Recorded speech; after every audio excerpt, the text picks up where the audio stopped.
So yun guys, magandang hapon po sa ating lahat. Ngayon ay nandito tayo sa Suzuki kasi i-review natin itong bago nilang Suzuki Smash FI 2023 model na spokes version. Okay, itong bagong labas nila ngayon guys na Suzuki FI na 2023 is meron din silang mags version, pero yung available lang nila ngayon dito is yung spoke version lang, yung spokes version.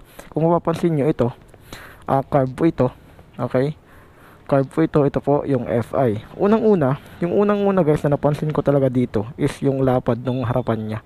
Okay, ito kumpara dito, halos same lang naman sila ng style. Dito meron lang yung dito naman sa may bandang carb, napansin ko meron siyang parang bungi dito, pero dito meron na siyang parang plastic. Ito same pa rin naman sila dito, meron siyang parang paganyan. Ito yung napansin ko lang is meron na siyang plastic dito na nakatakip. Okay, so unahin natin dito guys sa harapan. Yung gulong na ito is wait lang, 1790 by 17 38P spokes version, tapos drum brake pa siya. Okay, hindi siya disc brake. Okay, tapos dito meron siyang parang decals dito na nakalagay na Suzuki. Kasi ito, unang-una mapapansin mo kagad Smash FI. Okay, tapos hindi pa rin nila winawala dito yung emblem na Suzuki, kagaya dito. Okay, ito. Tapos dito naman guys, yung sa signal light nya same pa rin, kagaya dito kay carb. Ayan same pa rin siya, kaliwa kanan. Okay, tapos yung headlight nya is bulb pa rin siya. Yung sa signal light, bulb pa rin siya, same pa rin sa carb. Okay, tapos dito naman guys sa may engine nya, yung engine oil nya guys is 650 ml yung pwedeng ilagay dito. Okay, tapos yung preno nya, ito yung tapakan ng driver, tapos yung kickstart nya. Okay, FI siya pero meron siyang kickstart. Okay, tapos dito ito tapakan ng tawag na ito angkas. Tapos dito naman guys, yung sa may bandang tambucho nya, yung klase nung ano nya guys is metal. Okay, tas ito plastic, diba? Plastic na parang flexible. Okay, metal plastic na parang matte. Pero kung titignan mo guys, parang hindi siya parang hindi siya plastic.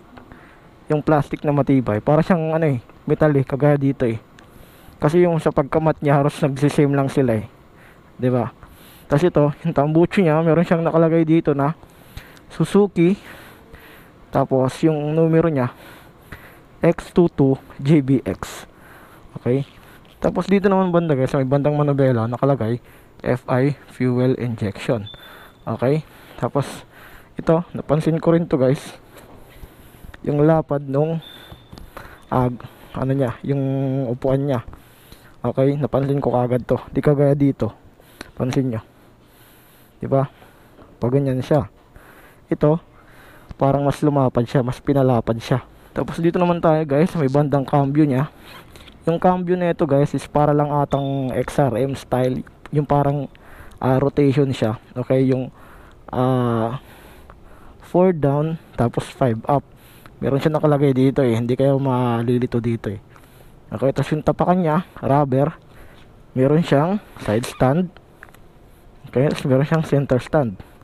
Tapos yung ito, siyempre yung tapakan ng angkas.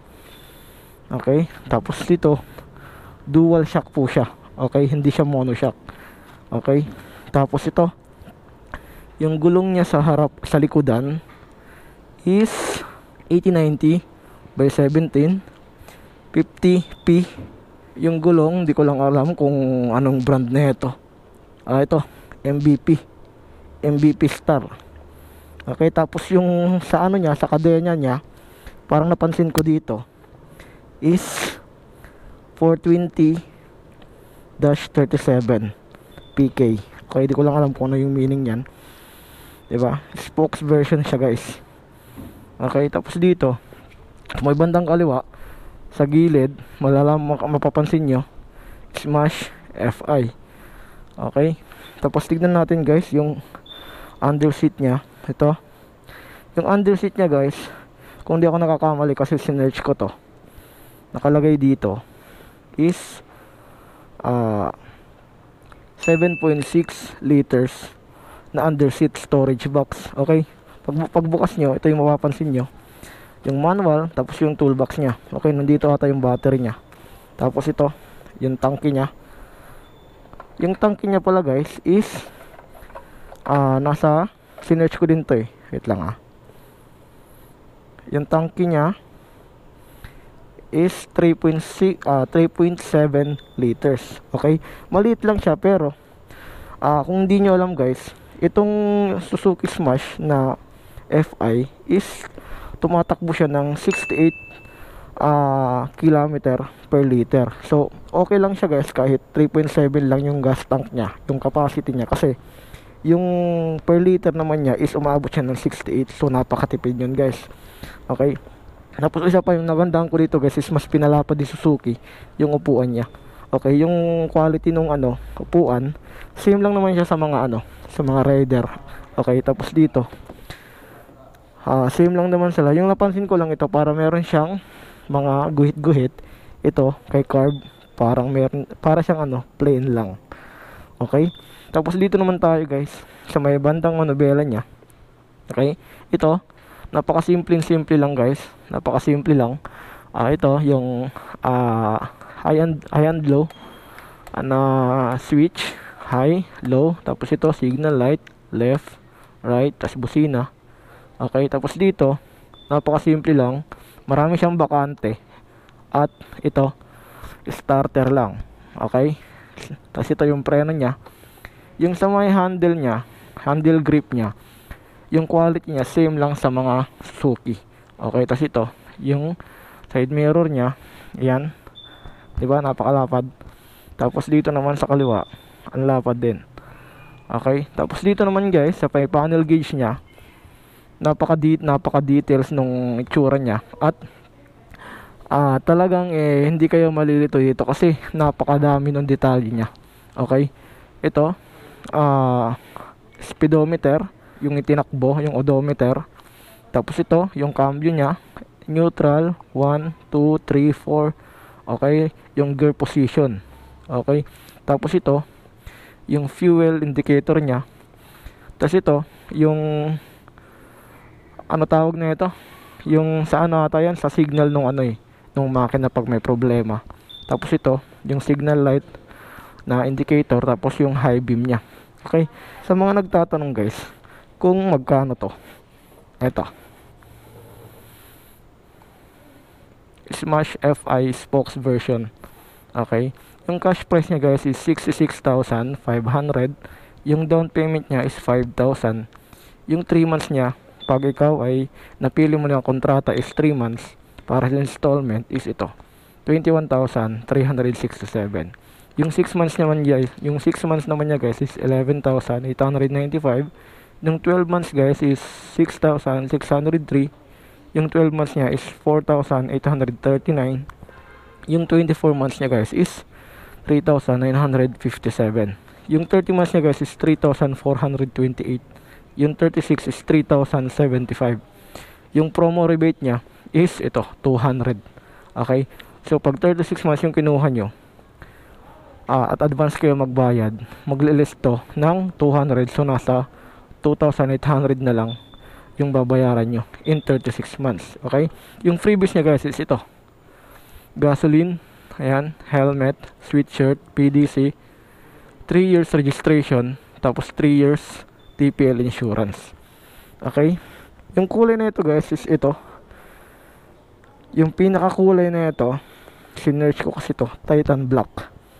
Okay, Titan Black siya. Sa mga nagtatanong guys, bulb pa po siya ha. Bulb pa po siya. Same siya sa carb. Kahit FI na siya, bulb pa rin siya. Okay, tapos yung signal light nya is bulb pa rin. Yung sa tail light nya is bulb pa rin. Sa brake light, bulb pa rin. Okay, yan. Ayan yung itsura nya, diba? Yung sa may kaliwa kanan, same yung decals na makikita nyo, Smash FI. Okay, ayan yung itsura nya. Tapos yung isang variant nyan is ito, Candy Summer Red. Ito, oh. Meron sila dito yung stock. Ito yung itsura nya, di ba? Halos din lang naman sila ng decals. Yung sa may tambucho nya pala guys, ito pala yung itsura nya, di ba? Hindi natin doon makita kasi medyo masikip eh. Tapos drum brake pa rin siya, same siya sa harapan. Okay,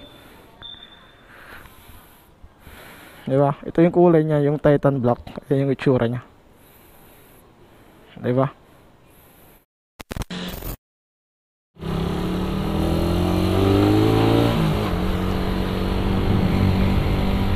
So yan guys, pauwi na tayo. Tapos na natin na ipakita sa inyo yung Suzuki Smash FI na spokes version. Meron din silang mags version, pero sa ngayon is wala silang stock ngayon o hindi available sa Suzuki. Pero merong inilabas si Suzuki na mags version na Suzuki Smash FI. Ayan, kung nakikita nyo sa screen, ayan yung sinasabi ko sa inyo na max version na Suzuki Smash FI. Yung sa bago nila ngayong inilabas na Suzuki Smash FI guys, yung mas nagustuhan ko lang doon is 68 km per liter na yung kaya niyang itakbo, di ba? Napakatipid nga kasi nga FI na siya. Yung napansin ko naman doon na disadvantage, to be honest, is 3.7 liters na lang po yung niya, yung gas tank niya. Ewan ko sa carb yung sa carb, ewan ko kung nasa ilang liter yung nun, yung gas tank nun. Pero yung FI, kitang kita naman kanina, is nasa 3.7 liters lang po yung gas tank niya. Pero di bale ng 3.7 liter lang, 68 km per liter naman po yung kaya niyang itakbo. So napakatipid guys, di ba? Kung ita-times mo yun, 68 times 3.7, so yung full tank nun, kaya niyang umabot ng nasa malapit-lapit 200 km yung full tank, di ba? Kasi 68 times 2 nasa magkano? Tapos plus 68, tapos ita-times mo pa yung tawag nito yung 0.7 sa 68, di ba? So nasa magkano lahat yun? Basta yung para mas mabilis siyang may compute, yung 3.7 liters ita-times mo siya sa 68, di ba? Ayun yung kaya niyang itakbo. Yung ganong yung ganong sistema siguro sa long ride yan, di ba? Kasi mas magastos siya mas magastos siya sa sa city driving eh. Siguro pag sa long ride mas matipid yan. Kasi ito, kung tutuusin, ito pagdating sa mga city driving, magastos talaga to, matakot talaga to sa gas eh. Pero kung ikukumpara mo siya sa long ride, mas tumitipid siya, di ba? Pero kung ikukumpara mo naman siya sa FI, mas talo talaga to, di ba? Pero yung sa Suzuki Smash FI guys, yung isa sa mga nagustuhan ko din doon, yung upuan niya, mas pinalapad siya guys. Tapos yung sa niya, yung sa harapan niya, yung sa may pinakaharapan, yung pinakamukha nung niya, yung sa harapan, parang mas lumapad siya guys. Tapos meron lang siyang binago na maliit lang naman, yung parang patusok niya. Parang tinanggal niya yon. Tapos nilagyan niya ng parang maliit na plastic doon na parang yung parang tinakpan. Ayun lang yung napansin ko doon. Pero overall guys, maganda siya. Tapos mas pinalapad talaga yung niya, yung body niya, yung para sa carb, diba? Yung sa carb version, ewan ko lang kung nasa ilang liter yon, di ko lang sure. Di lang ako sigurado kung nasa ilang, kaya hindi ko masabi. Pero kitang kita naman kanina yung sa gas capacity niya is 3.7, pero yung gas consumption is 68 km per liter. So napakatipid talaga nun guys. Okay, At kung napapansin nyo guys, kanina hindi natin naisabi o hindi natin nabanggit lahat-lahat yung full specs nya, kasi baka masumaba yung video natin. Kaya yung gagawin ko guys, ilalagay ko na lang sa screen yung full specs nya, para at least mas makita nyo at kayo mismo yung magbasa. Okay, galing po yan sa Suzuki na website, kaya totoo po yan yung ilalabas ko. Ayan, kung nakikita sa screen, basahin nyo na lang po.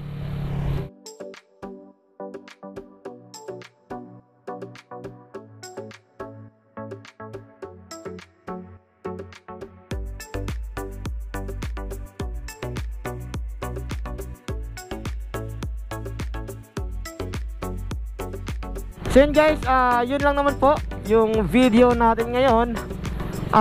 I-vlog lang po natin o in-review lang po natin yung Suzuki Smash na FI na 2023 model. Siguro soon pag lumabas na yung Max version is ipapakita ko rin sa inyo, pero hindi na natin yun gagawa ng full video kasi halos same lang naman sila niyan ng specs, diba? Yung pinagkaiba lang yan is yung Max version at yung spokes version. So malapit, hindi yan nagkakalayo ng specs, kaya hindi na natin yan kailangan i-full video, diba? So yun guys, maraming salamat po sa inyong panonood, tsaka maraming salamat din po kay Boss Mark, kay Boss Emerson at kay Boss Kirby, at syempre sa buong staff ng Suzuki. Maraming salamat po. Okay, so yun guys, maraming salamat po. See you on my next vlog, at ride safe po sa ating lahat. Peace out.